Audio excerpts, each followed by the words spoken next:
Bonsoir tout le monde, aujourd'hui on va relever le défi d'Olivier Schmitt.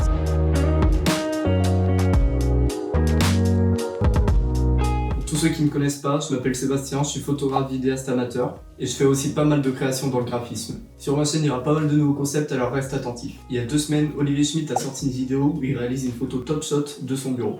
D'ailleurs si vous n'avez pas vu sa vidéo, je vous conseille chaudement d'aller la voir. Dans sa vidéo il arrive à un résultat vraiment correct, mais d'après ce qu'il nous dit c'était vraiment une grosse galère. C'est pour ça que j'ai voulu tenter l'expérience, mais dans ma chambre. Donc forcément, on est dans un plus petit espace, donc forcément, c'est un peu plus simple. Mais bon, c'est quelque chose que j'ai jamais fait, donc ça vaut le coup d'essayer. Et aussi, j'ai vu la vidéo d'Olivier, donc forcément, ça me laisse un avantage, ne pas faire les mêmes erreurs. Donc écoutez, je vais arrêter de parler, et puis on va passer au boulot.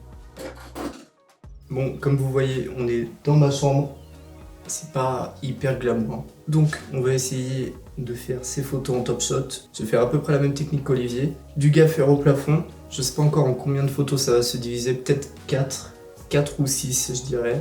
En tout cas minimum 4. Je vais mesurer, mettre du gaffer et on se retrouve juste après.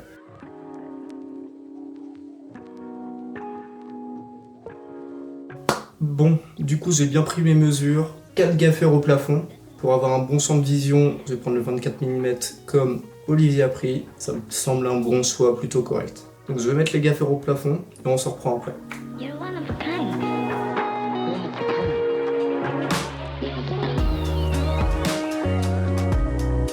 Je vais juste faire un test au 24 mm, histoire de voir si prendre 4 photos ça va suffire et s'il faudrait pas 6. Ce serait con de mettre tous mes scotch et de se rendre compte qu'il y en a besoin de 6. Et c'est parti. Du coup, j'ai mis mon Sony A7 III sur mon trépied que j'ai mis en mode un peu monopode, histoire de pouvoir faire un truc un peu comme ça. Là, retardataire de 5 secondes, je vais prendre 5-6 photos par scotch. Et puis une fois que j'ai ça, il n'y aura plus qu'à faire le montage photo.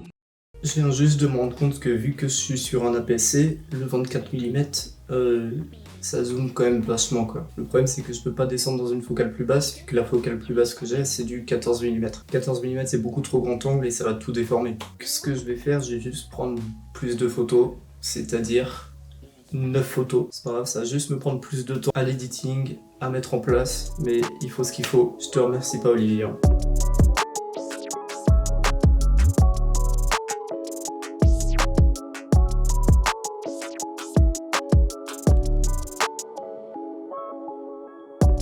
Là j'ai un gros souci, j'ai cette lampe en plein milieu, sauf que du coup je dois prendre une photo aussi au milieu. Sauf que si la photo vient sur la lampe, il n'y a plus de lumière et ça fait un faux raccord. Je pense que là je vais dégager totalement l'ampoule, je vais éclairer juste avec 3 sources. Vu que déjà j'ouvre mon diaph à 7.1, si en plus il fait sombre, là du coup je vais devoir monter dans les ciseaux, donc avoir du bruit.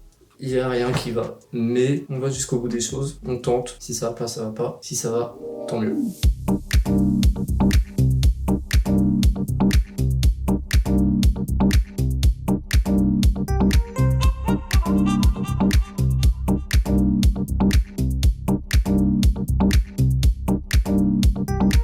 Pour être totalement honnête avec vous, c'était une galère. Parce qu'il faut que les photos soient bien plongeantes, pas qu'elles soient comme ça ni comme ça. Il faut qu'elles soient bien droites quoi. En plus, le trépied avec l'A7 III au bout, à bout de bras.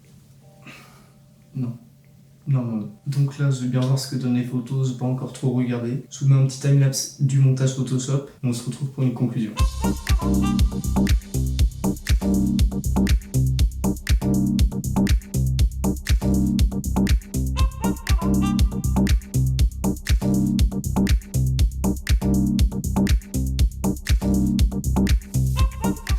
Bon du coup, après 2 heures de montage Photoshop, on se retrouve enfin. J'avoue c'était clairement la grosse galère.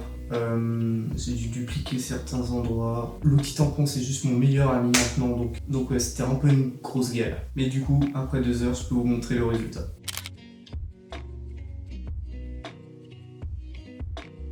Il y a quelques défauts, on se rend compte des fois ça paraît pas trop naturel, un peu déformé à certains endroits. Que du coup à certains endroits il y avait de la déformation d'objectif, sauf que du coup ça collait pas avec les autres images, enfin... Puis Puis aussi des fois il y a quelques problèmes de lumière. J'avais ma softbox qui éclairait, sauf qu'il fallait pas qu'il y ait mon ombre qui passe devant ou quoi. Il y a aussi une image que je peux utiliser, c'est celle du milieu. Avec toutes les autres, ça se raccordait nickel au milieu, donc pas eu besoin d'utiliser celle du milieu et ça me va comme ça. Donc pas mal de bricolage sur Photoshop. Si vous n'êtes pas très chaud sur Photoshop, ça peut être clairement un moyen d'apprendre. Faudra juste passer du temps. Et là, les masques et l'outil tampon, ça va être votre meilleur pote.